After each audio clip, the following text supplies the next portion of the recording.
Hello friends, welcome to our class. आज हम start कर रहे हैं एनसीईआरटी पॉलिटी क्लास 12 का चैप्टर 4 भारत के विदेश संबंध अंतर्राष्ट्रीय संदर्भ में। अब हम बात करते हैं आखिर इस चैप्टर में है क्या। अब तक हमने इस किताब में देश में वे बदलाव, घरेलू चुनौतियों पर अपनी नज़र डाली। इस अध्याय में हम बाहरी चुनौतियों के बारे में पढ़ेंगे। इस मोर्चे पर हम अपने देश के नेताओं ने नई राह अपनाई और बाहरी चुनौतियों के मामले में गुटनिरपेक्षता की नीति का भी पालन किया था। बहरहाल हमारे नेताओं को पड़ोसी देशों से वे युद्धों से भी निपटना पड़ा। भारत को अपनी पड़ोसी देशों से 1962, 1965, 1971 में लड़ना पड़ा था।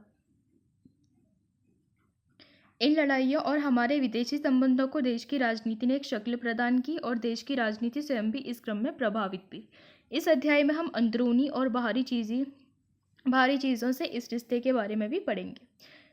इस अध्याय में चर्चा की जाएगी भारत के विदेश संबंधों ने किन अंतर्राष्ट्रीय परिस्थितियों को आकार ग्रहण किया, भारत की विदेश नीति किन सिद्धांतों से निर्देशित हुई, चीन और पाकिस्तान के साथ भारत के रिश्ते कैसे रहे, भारत की परमाणु नीति का उद्भव किन स्थितियों में हुआ।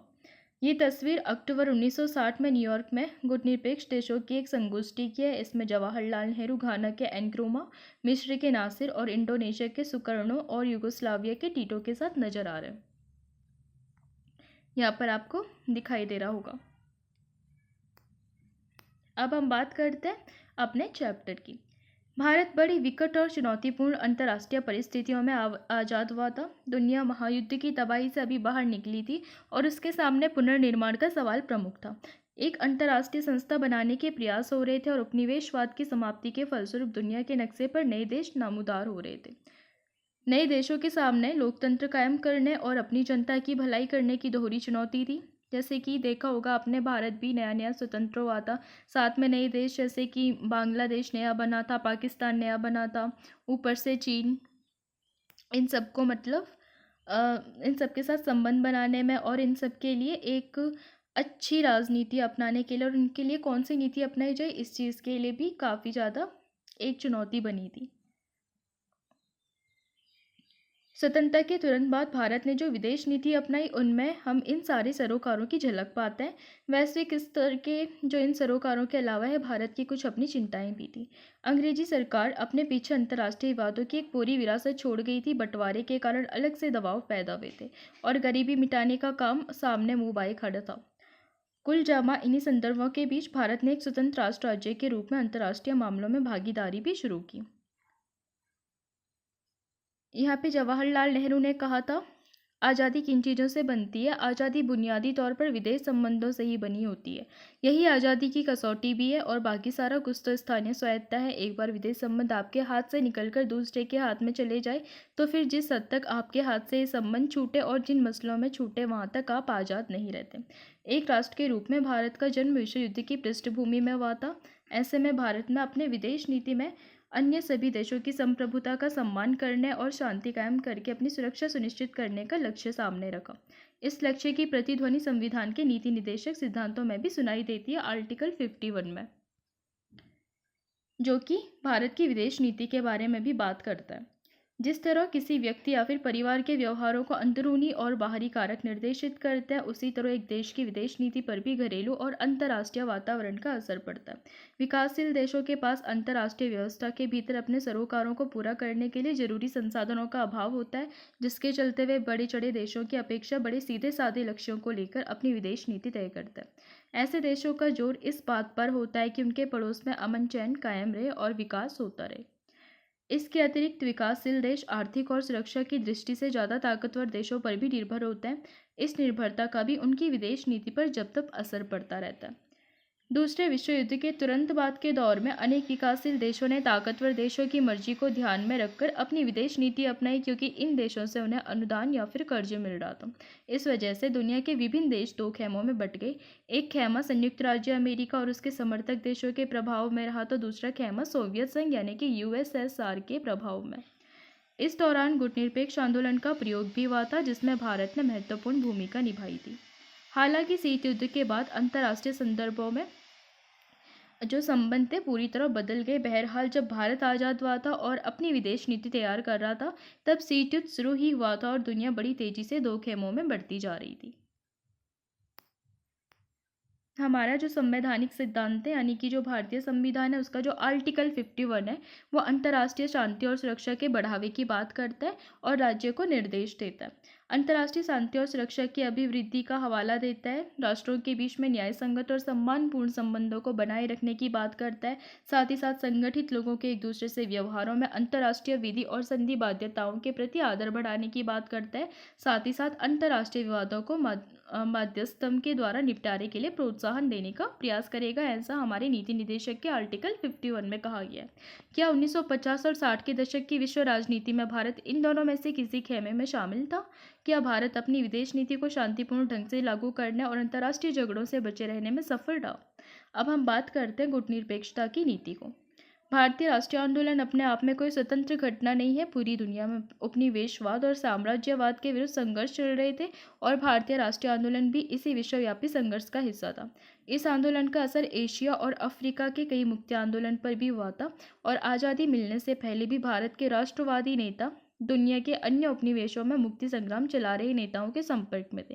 ये सभी नेता आखिर उपनिवेशवाद और साम्राज्यवाद के विरुद्ध एक साझी लड़ाई लड़ रहे थे। सुभाष चंद्र बोस ने दूसरे विश्व युद्ध के दौरान इंडियन नेशनल आर्मी यानी कि आईएनए का गठन किया था। इससे साफ जाहिर होता है कि स्वतंत्रता आंदोलन के दौरान भारत के संबंध विदेशों में रह रहे भारतीयों से बन चुके थे। किसी राष्ट्र की विदेश नीति से उसके अंदरूनी और बाहरी सरोकारों की झलक मिलती है। भारत का स्वतंत्रता आंदोलन जिन उदात्त विचारों से प्रेरित था उसका असर भारत की विदेश नीति पर भी पड़ा। बहरहाल भारत को जिस वक्त आज़ादी हासिल हुई उस समय शीत युद्ध का दौर भी शुरू हो चुका था और शीत युद्ध के दौर में दुनिया के देश दो खेमों में बंट रहे थे, जैसे कि एक यूएसए की तरफ के और कुछ देश यूएसएसआर की तरफ के। दोनों खेमों के बीच विश्व स्तर पर आर्थिक, राजनीति और सैन्य टकराव भी जारी रहा था। इसी दौर में संयुक्त राष्ट्र संघ भी अस्तित्व में आया। परमाणु हथियारों का निर्माण शुरू हुआ। चीन में कम्युनिस्ट शासन की स्थापना हुई और अनौपनिवेशीकरण की प्रक्रिया भी इसी दौर में आरंभ हुई थी। भारत के नेताओं को अपने राष्ट्रीय हित भी इसी संदर्भ के दायरे में साधने थे। अब हम बात करते हैं नेहरू की भूमिका की। भारत के पहले प्रधानमंत्री जवाहरलाल नेहरू ने राष्ट्रीय एजेंडे तय करने में निर्णायक भूमिका निभाई थी। वे प्रधानमंत्री के साथ साथ विदेश मंत्री भी थे। प्रधानमंत्री और विदेश मंत्री के रूप में 1946 से 1964 तक उन्होंने भारत की विदेश नीति की रचना और क्रियान्वयन पर गहरा प्रभाव डाला। नेहरू की विदेश नीति के 3 बड़े उद्देश्य थे: कठिन संघर्ष से प्राप्त संप्रभुता को बचाए रखना, क्षेत्रीय अखंडता को बनाए रखना और तेज रफ्तार से आर्थिक विकास करना। नेहरू इन उद्देश्यों को गुटनिरपेक्षता की नीति अपनाकर हासिल करना चाहते थे। उन दिनों देश में कुछ पार्टियां और समूह भी ऐसे थे जिनका मानना था कि भारत को अमेरिकी खेमे के साथ कुछ ज़्यादा नज़दीकी बढ़ानी चाहिए, क्योंकि इस खेमे की प्रतिष्ठा लोकतंत्र के हिमायती के रूप में थी। इस धारा पर सोचने वालों में डॉक्टर भीमराव अंबेडकर भी शामिल थे और साम्यवाद की जो विरोधी कुछ राजनीतिक पार्टियां चाहती थी कि भारत अपनी विदेश नीति अमेरिका के पक्ष में बनाए। ऐसे दलों में भारतीय जनसंघ और स्वतंत्र पार्टी प्रमुख थे, लेकिन विदेश नीति को तैयार करने के मामले में नेहरू की खासी बढ़त हासिल थी। आमतौर पर हमारी नीति ताकत को राजनीति से अपने को अलग रखने में और महाशक्तियों के खेमे के विरुद्ध दूसरे खेमे में शामिल न होने की है। आज दो अग्रणी खेमे रूस और अमेरिका ब्रिटेन के हैं। हमें दोनों के साथ दोस्ताना संबंध रखना होता है, साथ ही उनके खेमे में शामिल भी नहीं होना है। और रूस और अमेरिका एक दूसरे को लेकर बहुत ज़्यादा शंकित भी रहता है और अन्य देशों पर भी शक करते हैं। इस कारण हमारा रास्ता थोड़ा कठिन हो जाता है और दोनों हम पर शक कर सकते हैं कि हम उनके विरोधी खेमे की तरफ झुक रहे हैं। इससे बचा नहीं जा सकता, ये जवाहरलाल नेहरू ने भी कहा था। अब हम बात करते हैं दो खेमों से दूरी। आज़ाद भारत की विदेश नीति में शांतिपूर्ण विश्व का सपना था और इसके लिए भारत ने गुटनिरपेक्षता की नीति का पालन किया। भारत ने इसके लिए शीत युद्ध में उपजे तनाव को कम करने की कोशिश की और संयुक्त राष्ट्र संघ के शांति अभियानों में अपनी सेना भी भेजी थी। आप पूछ सकते हैं कि शीत युद्ध के दौरान भारत किसी खेमे में शामिल क्यों नहीं हुआ? तो भारत अमेरिका और सोवियत संघ की अगुवाई वाले सैन्य गठबंधनों से अपने आप को दूर रखना चाहता था और शीत युद्ध के समय अमेरिका ने उत्तर अटलांटिक संधि संगठन यानी कि नाटो और सोवियत संघ ने इसके जवाब में वार्सा पैक्ट नामक संधि का संगठन बनाया था। भारत ने गुटनिरपेक्षता की नीति को आदर्श माना और संतुलन साधने की एक कठिन कोशिश की और कभी कभी संतुलन बहुत कुछ सध भी नहीं पाता था। और 1956 में जब ब्रिटेन ने स्वेज नहर के मामले को लेकर मिस्र पर आक्रमण किया था तो भारत ने इस नव औपनिवेशिक हमले के विरुद्ध विश्वव्यापी विरोध की अगुवाई भी की थी। इसी साल सोवियत संघ ने हंगरी पर आक्रमण किया था, लेकिन भारत ने सोवियत संघ के इस कदम की सार्वजनिक निंदा नहीं की। ऐसी स्थिति के बावजूद कमोबेश भारत ने अंतर्राष्ट्रीय मामलों पर स्वतंत्र रवैया अपनाया। उसे दोनों खेमों के देशों ने सहायता और अनुदान भी दिए थे। भारत अभी बाकी विकासशील देशों को गुटनिरपेक्षता की नीति के बारे में आश्वस्त करने लगा था कि पाकिस्तान अमेरिकी नेतृत्व वाले सैन्य गठबंधन में शामिल हो गया। इस वजह से 1950 के दशक में भारत अमेरिकी संबंधों में खटास पैदा हो गई थी। अमेरिका सोवियत संघ से भारत की बढ़ती हुई दोस्ती को लेकर भी नाराज था। आपने पिछले अध्याय में पढ़ा था कि भारत ने नियोजित विकास की रणनीति अपनाई थी। इस नीति में जोर आयात को कम करने का था। इसमें संसाधन आधार तैयार करने पर जोर दिया गया। इसके फलस्वरूप निर्यात के मामले में भी प्रगति बड़ी सीमित थी। विकास की इस रणनीति के कारण बाहरी दुनिया से भारत का आर्थिक लेन देन भी बड़ा सीमित था। अब हम बात करते हैं अफ्रो एशियाई एकता की। भारत के आकार, अवस्थिति और शक्ति संभावना को भांपकर नेहरू ने विश्व के मामले, खासकर एशियाई मामलों में भारत के लिए बड़ी भूमिका निभाने का स्वप्न देखा था। नेहरू के दौर में भारत ने एशिया और अफ्रीका के नवस्वतंत्र देशों के साथ संपर्क बनाए। 1940 और 50 के दशक में नेहरू बड़े मुखर स्वर में एशियाई एकता के पैरोकारी करते रहे। नेहरू की अगुवाई में भारत ने 1947 के मार्च में ही एशियाई संबंध सम्मेलन यानी कि एशियन रिलेशंस कॉन्फ्रेंस का आयोजन कर डाला था, जबकि अभी भारत को आज़ादी मिलने में 5 महीने शेष थे। भारत ने इंडोनेशिया की आज़ादी के लिए भरपूर प्रयास किए। भारत चाहता था कि इंडोनेशिया डच औपनिवेशिक शासन से यथासंभव शीघ्र मुक्त हो जाए। इसके लिए भारत ने 1949 में इंडोनेशिया के स्वतंत्रता संग्राम के समर्थन में एक अंतर्राष्ट्रीय सम्मेलन किया। भारत अनौपनिवेशीकरण की प्रक्रिया का प्रबल समर्थक भी था और उसने पूरी दृढ़ता से नस्लवाद का, खासकर दक्षिण अफ्रीका में जारी रंगभेद का विरोध किया। रंगभेद यानी कि काले गोरे का जो भेदभाव होता है उसका विरोध किया। इंडोनेशिया के एक शहर बांडुंग में अफ्रो एशियाई सम्मेलन 1955 में हुआ था। आमतौर पर हम इसे बांडुंग सम्मेलन के नाम से भी जानते हैं। अफ्रीका और एशिया के नवस्वतंत्र देशों के साथ भारत के बढ़ते संपर्क का एक चरम बिंदु था। बांडुंग सम्मेलन में ही गुटनिरपेक्ष आंदोलन की नींव पड़ी थी। गुटनिरपेक्ष आंदोलन का पहला सम्मेलन 1961 के सितंबर में बेलग्रेड में हुआ था और गुटनिरपेक्ष आंदोलन की स्थापना में नेहरू की महत्वपूर्ण भूमिका रही थी। अब हम सिराज गोपालाचारी ने क्या कहा था उस पर भी जरा बात करते हैं। ताकत के तीनों साधनों संपदा, धन और जन से हीन एक देश अब बड़ी तेजी से सभ्य जगत में एक नैतिक ताकत के रूप में पहचान हासिल कर रहा है। उसकी आवाज़ को दिग्गज देशों की जमात में बड़ी इज्जत के साथ सुना जाता है। ये कहा था श्री राजगोपालाचारी ने एडविना माउंटबेटन को एक पत्र में 1950 में लिख करके। चीन के साथ शांति और संघर्ष। पाकिस्तान के साथ अपने संबंधों के विपरीत आज़ाद भारत ने चीन के साथ अपने रिश्तों की शुरुआत बड़े दोस्ताना ढंग से की थी। चीनी क्रांति 1949 में हुई थी। इस क्रांति के बाद भारत चीन की कम्युनिस्ट सरकार को मान्यता देने वाले पहले देशों में एक था। पश्चिमी प्रभुत्व के चंगुल से निकलने वाले इस देश को लेकर नेहरू के हृदय में गहरे भाव थे और उन्होंने अंतर्राष्ट्रीय फलक पर इस सरकार की मदद भी की थी। नेहरू के कुछ सहयोगियों मसलन सरदार वल्लभ भाई पटेल को आशंका थी कि आगामी दिनों में चीन भारत पर चढ़ाई कर सकता है, लेकिन नेहरू सोच रहे थे कि भारत पर चीन के आक्रमण की संभावना दूर दूर तक नहीं है। बहुत दिनों से भारत की चीन से लगती सीमा पर सेना के बजाय अर्धसैनिक बल रखवाली कर रहे थे। शांतिपूर्ण सहअस्तित्व के 5 सिद्धांतों यानी कि पंचशील की घोषणा भारत के प्रधानमंत्री नेहरू और चीन के प्रमुख चाओ एन लाई ने संयुक्त रूप से 29 अप्रैल 1954 में की थी। दोनों देशों के बीच मजबूत संबंध की दिशा में ये एक अगला कदम था और भारत और चीन के नेता एक दूसरे के देश का दौरा करते थे और उनके स्वागत में बड़ी भीड़ जुटती थी। अब हम बात करते हैं चीन का आक्रमण 1962 का। चीन के साथ भारत के इस दोस्ताना रिश्ते में 2 कारणों से खटास आई। चीन ने 1950 में तिब्बत पर कब्जा कर लिया। इससे भारत और चीन के बीच में एक ऐतिहासिक रूप से जो एक मध्यवर्ती राज्य बना चला आ रहा था वो खत्म हो गया। शुरू में भारत सरकार ने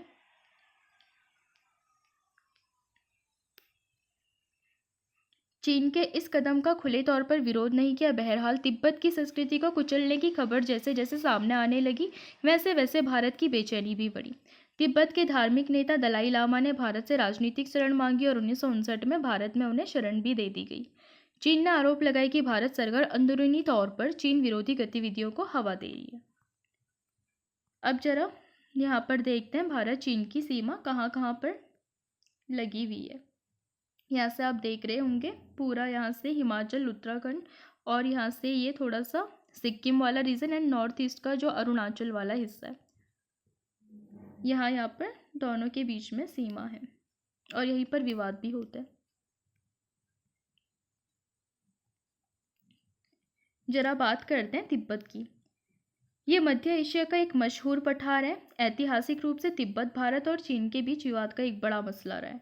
भारत और चीन के बीच का जो विवाद है, कहीं ना कहीं तिब्बत इसका एक मसला रहा।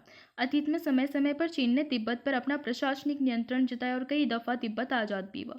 1950 में चीन ने तिब्बत पर नियंत्रण कर लिया। तिब्बत के ज़्यादातर लोगों ने चीनी कब्जे का विरोध भी किया था। 1954 में जब भारत और चीन के बीच पंचशील समझौते पर हस्ताक्षर हुए तो इसके प्रावधानों में एक बात ये भी शामिल थी कि दोनों देश एक दूसरे की क्षेत्रीय संप्रभुता का सम्मान करेंगे। चीन ने इस प्रावधान का अर्थ लगाया कि भारत तिब्बत पर चीनी दावेदारी की इस बात को स्वीकार कर रहा है।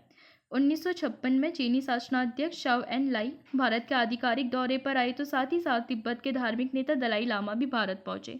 उन्होंने तिब्बत की बिगड़ती स्थिति की जानकारी नेहरू को दी। चीन आश्वासन दे चुका था कि तिब्बत को चीन के अन्य इलाकों से कहीं ज़्यादा स्वायत्तता दी जाएगी। 1958 में चीनी आधिपत्य के विरुद्ध तिब्बत में सशस्त्र विद्रोह भी हुआ था और इस विद्रोह को चीन की सेनाओं ने दबा भी लिया था। स्थिति बिगड़ती देखकर तिब्बत के पारंपरिक नेता दलाई लामा ने सीमा पार कर भारत में प्रवेश कर लिया और 1959 में भारत में शरण भी मांगी थी। भारत ने दलाई लामा को शरण भी दे दी थी और चीन ने भारत के इस कदम का कड़ा विरोध किया। पिछले 50 सालों में बड़ी संख्या में तिब्बती जनता ने भारत और दुनिया के अन्य देशों में शरण भी ली है। भारत में खासकर दिल्ली में तिब्बती शरणार्थियों की बड़ी बड़ी बस्तियां भी देखने को मिलती है। हिमाचल प्रदेश में धर्मशाला में संभवतया तिब्बती शरणार्थियों की सबसे बड़ी बस्ती है। दलाई लामा ने भी भारत में धर्मशाला को ही अपना निवास स्थान बनाया था। 1950 और 1960 के दशक में भारत के अनेक राजनीतिक दल और राजनेताओं ने तिब्बत की आज़ादी के प्रति अपना समर्थन जताया और इन दलों में सोशलिस्ट पार्टी और जनसंघ भी शामिल है। चीन ने स्वायत्त तिब्बत क्षेत्र बनाया और इस इलाके को वो चीन का अभिन्न अंग भी मानता है। तिब्बती जनता चीन के इस दावे को नहीं मानती कि तिब्बत चीन का अभिन्न अंग है। ज़्यादा से ज़्यादा संख्या में चीन बाशिंदों को तिब्बत लाकर वहां बसाने की चीन की नीति का तिब्बती जनता ने विरोध भी किया था। तिब्बती चीन के इस दावे को भी नकारते हैं कि तिब्बत को स्वायत्तता दी गई। वे मानते हैं कि तिब्बत की पारंपरिक संस्कृति और धर्म को नष्ट करके चीन वहां साम्यवाद फैलाना चाहता है। अब जरा बात करते हैं आगे चैप्टर की। श्री राजगोपालाचारी ने कहा था, सच कहूँ तो उनको चाओ एन लाई लेकर मेरे मन में एक बड़े अच्छे भाव जगे। मेरा ख्याल है कि चीन के शासनाध्यक्ष अच्छे इंसान हैं और उन पर भरोसा किया जा सकता है। ये कहा था श्री राजगोपालाचारी ने। इससे कुछ दिन पहले भारत और चीन के बीच एक सीमा विवाद भी उठ खड़ा हुआ था। भारत का दावा था कि चीन के साथ सीमा रेखा का मामला अंग्रेजी शासन के समय ही सुलझाया जा चुका है, लेकिन चीन की सरकार का कहना था कि अंग्रेजी शासन के समय का फैसला नहीं माना जा सकता। मुख्य विवाद चीन से लगी लंबी सीमा रेखा के पश्चिमी और पूर्वी छोर के बारे में था।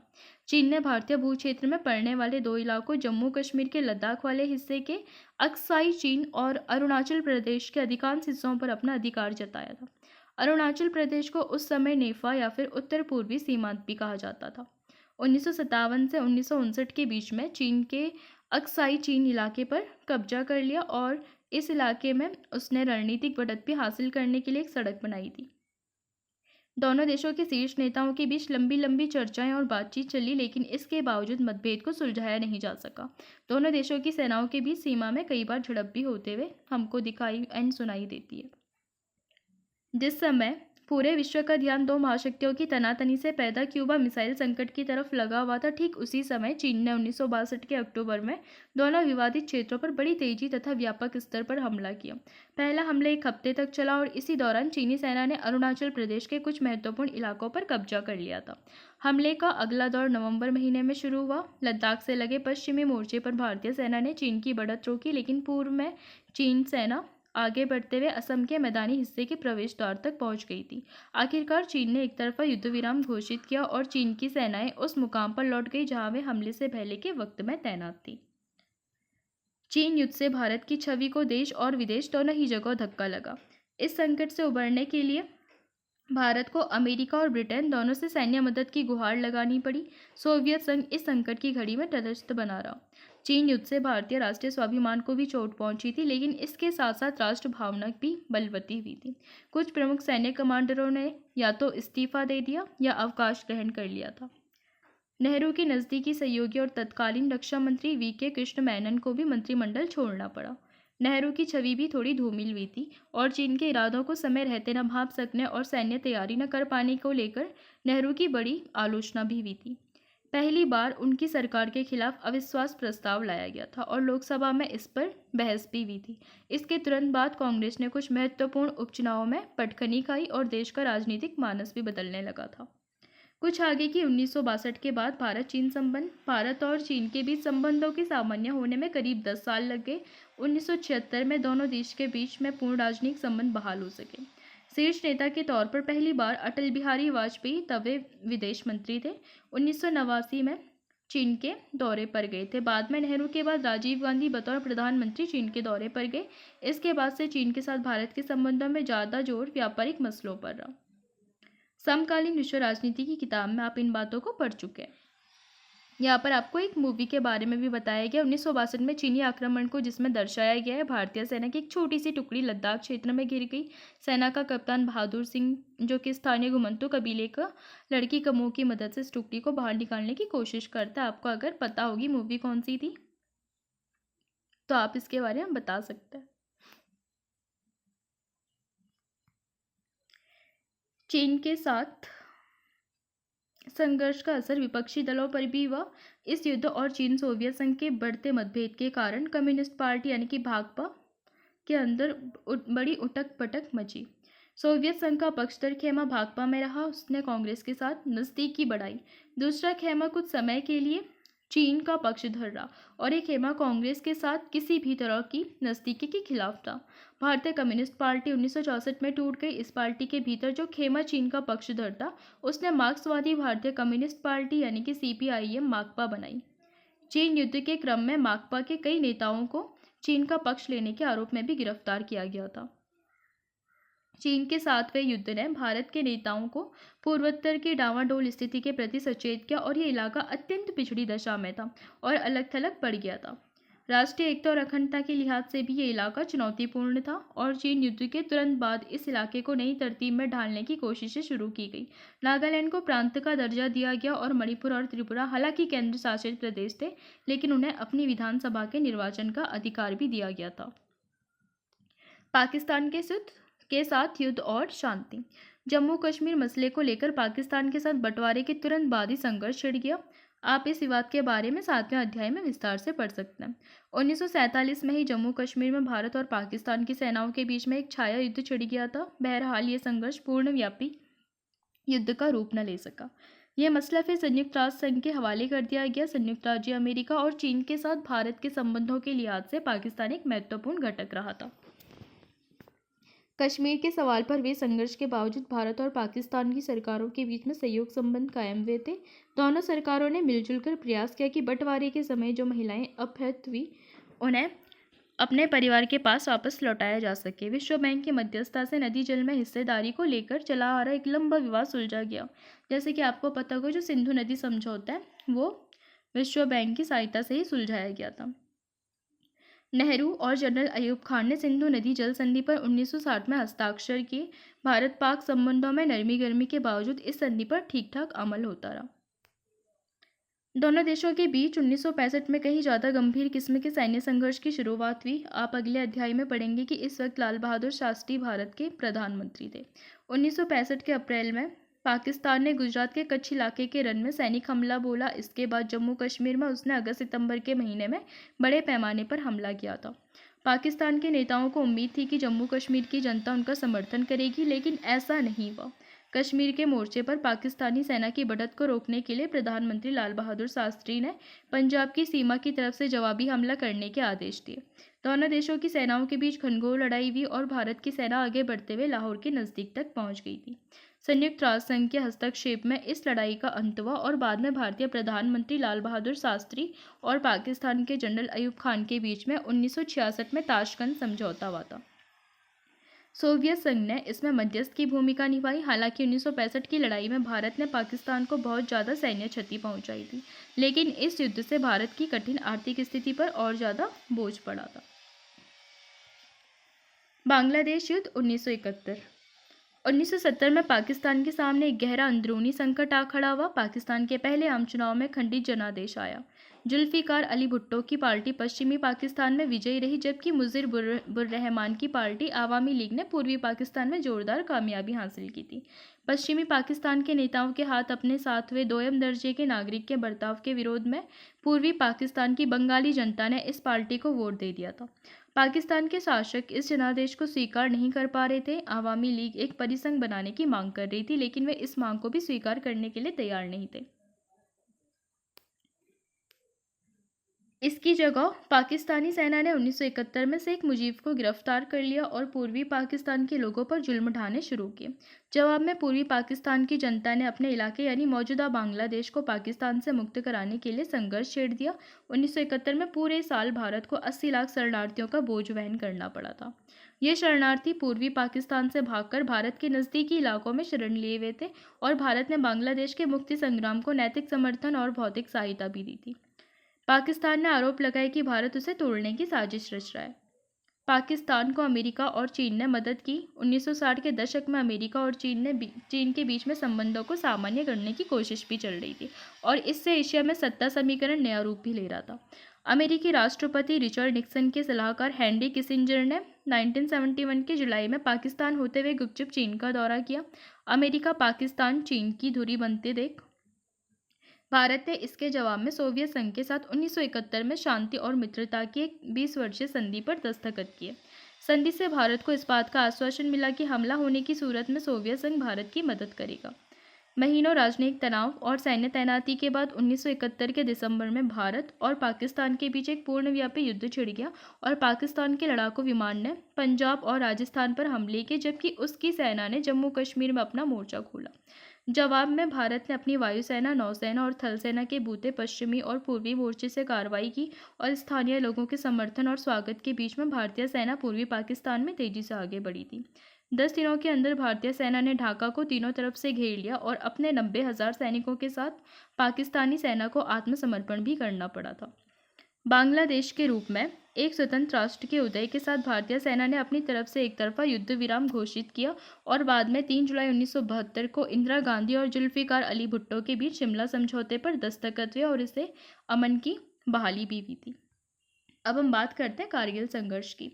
1999 के शुरुआती महीनों में भारतीय इलाके की नियंत्रण सीमा रेखा के कई ठिकाने जैसे द्रास, माश्को, काक्सर और बतालिक पर अपने को मुजाहिदीन बताने वालों ने कब्जा कर लिया था। पाकिस्तानी सेना की इसमें मिलीभगत भांपकर भारतीय सेना इस कब्जे के खिलाफ हरकत में आई। इससे दोनों देशों के बीच में संघर्ष छिड़ गया।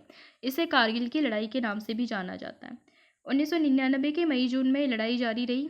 26 जुलाई 1999 तक भारत अपने अधिकतर ठिकानों पर फिर से अधिकार कर चुका था। कारगिल की लड़ाई ने पूरे विश्व का ध्यान खींचा क्योंकि इससे ठीक 1 साल पहले दोनों देश परमाणु हथियार बनाने की अपनी क्षमता का प्रदर्शन कर चुके थे। बहरहाल ये लड़ाई सिर्फ कारगिल के इलाके तक ही सीमित रही। पाकिस्तान में इस लड़ाई को लेकर बहुत ज़्यादा विवाद भी मचा था। कहा गया कि सेना के प्रमुख ने प्रधानमंत्री को इस मामले में अंधेरे में रखा था। इस लड़ाई के तुरंत बाद पाकिस्तान की हुकूमत पर जनरल परवेज मुशर्रफ की अगुवाई में पाकिस्तानी सेना ने नियंत्रण कर लिया था।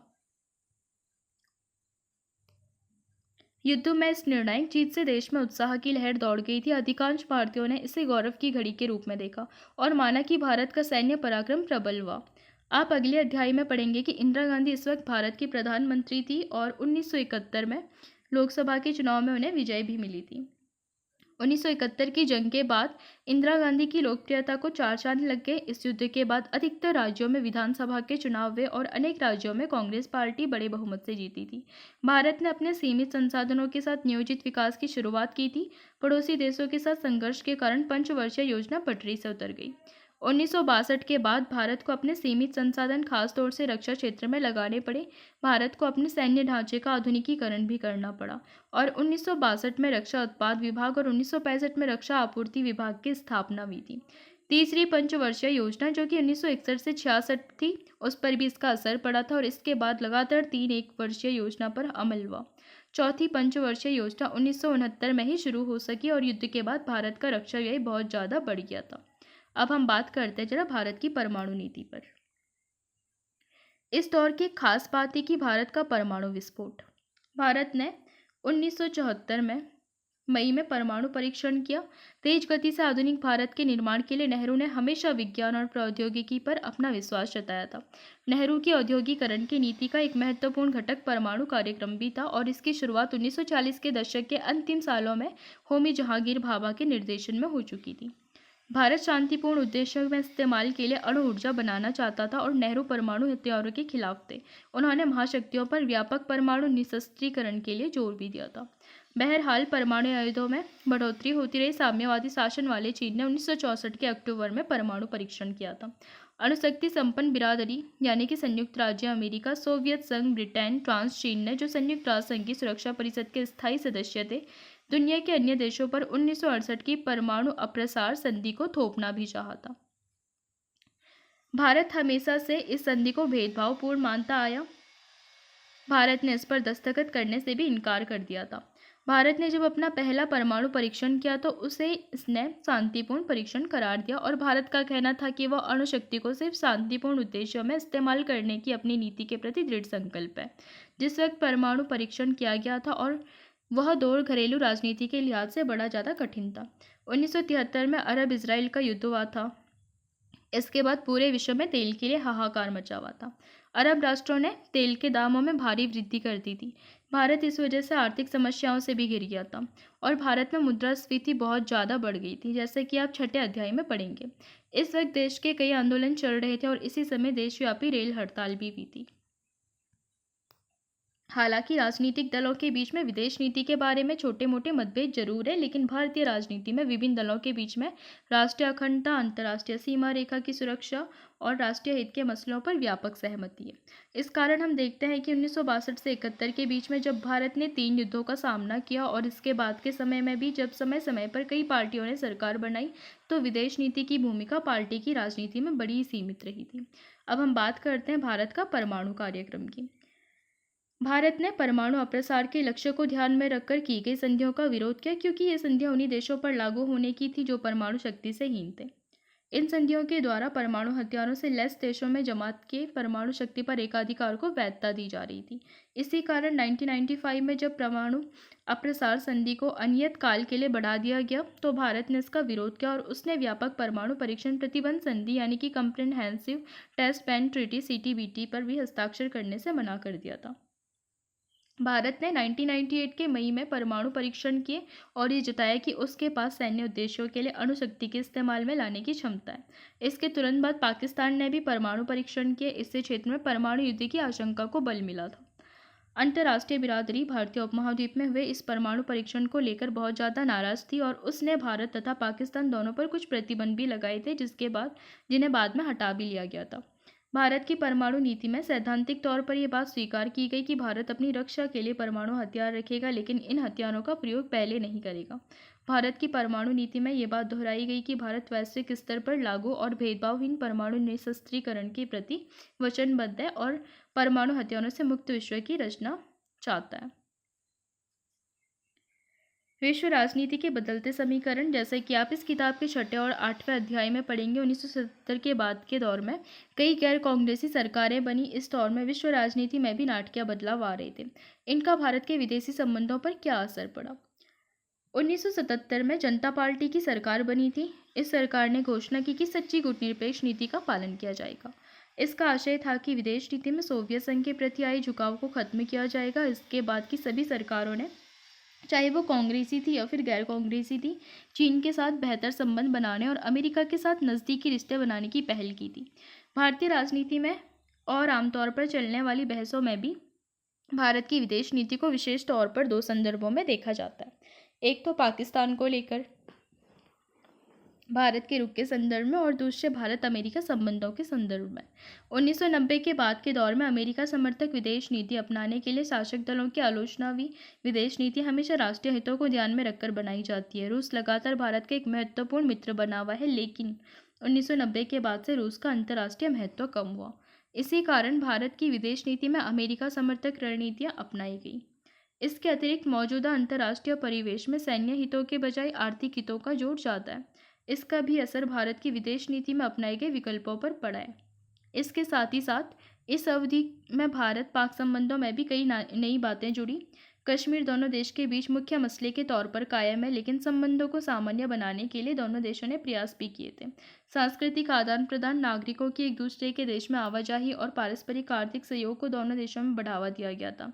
क्या आप जानते हैं कि भारत और पाकिस्तान के बीच में रेल और बस सेवा की शुरुआत भी की गई?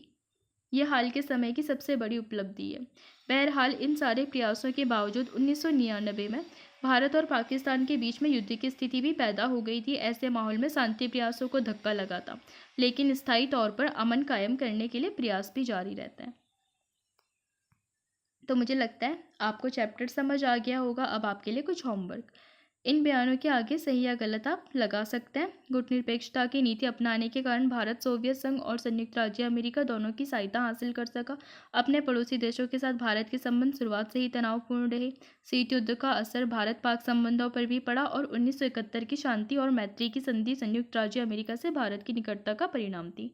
आप इनको मैच कर सकते हैं। 1950 के दौरान भारत की विदेश नीति का लक्ष्य पंचशील बांडुंग सम्मेलन और दलाई लामा को। दूसरे कॉलम जिसमें लिखा है तिब्बत के धार्मिक नेता जो कि सीमा पार करके भारत आए, क्षेत्रीय अखंडता और संप्रभुता की रक्षा तथा आर्थिक विकास, शांतिपूर्ण सहअस्तित्व के 5 सिद्धांत और इसकी परिणति गुटनिरपेक्ष आंदोलन में आप इनको मैच कर सकते हैं। अब चाहे तो आप कुछ क्वेश्चन के आंसर भी लिख सकते हैं कि नेहरू विदेश नीति के संचालन को स्वतंत्रता का एक अनिवार्य संकेतक क्यों मानते थे। अपने उत्तर में 2 कारण भी बताएं। विदेश नीति का निर्धारण घरेलू जरूरत और अंतर्राष्ट्रीय परिस्थितियों के दोहरे दबाव में होता है। 1960 के दशक में भारत द्वारा अपनाई गई विदेश नीति से एक उदाहरण देते हुए अपने उत्तर की पुष्टि करें। आप इनमें शॉर्ट आंसर लिख सकते हैं, भारत की परमाणु नीति और विदेश नीति के मामलों पर सर्वसहमति। तो आज के लिए इतना ही। अगर आपको पसंद आए तो लाइक कीजिए, शेयर कीजिए, सब्सक्राइब कीजिए। और आपको अगर आप चाहते हैं कि आप PDF लें और आपको ऐसा कंटेंट मिलता रहे तो आप टेलीग्राम को ज्वाइन कर सकते हैं, जो कि डिस्क्रिप्शन में दिया गया है। और अगर आपको लगता है कि NCERT पढ़ने का टाइम नहीं है तो आप फ्री टाइम में से सुन सकते हैं। Thanks to watching.